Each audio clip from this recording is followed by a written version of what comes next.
Mais pauvres Québécois qui avaient peur de devenir un 51e État pour perdre leur culture, puis pour perdre leur français, sachez qu'on l'a déjà calculé sur la chaîne de Games and Roses, que d'ici 2060, votre français, vous pouvez vous l'insérer très profondément parce que le français va être très, très, très minoritaire au Québec. Peut-être même que le français va être complètement disparu au Québec. Les Québécois, tout court, vont disparaître si la tendance de natalité continue comme elle est présentement.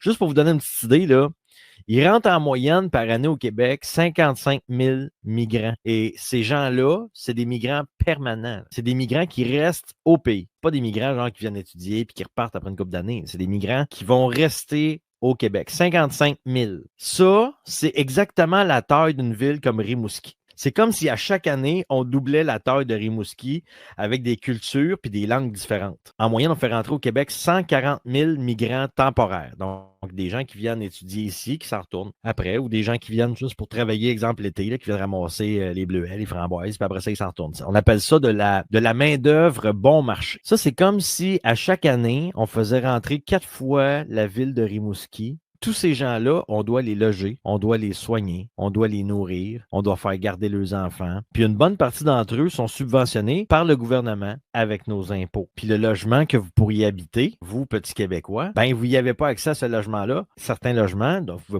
n'avez pas accès parce que le migrant a priorité sur certains logements. Qu'est-ce qu'on fait pour pallier à ça? On se fait des élections aux 4 ans, puis on remet toujours le style moron qui nous appauvrit tout le temps, puis qui en fait rentrer toujours plus.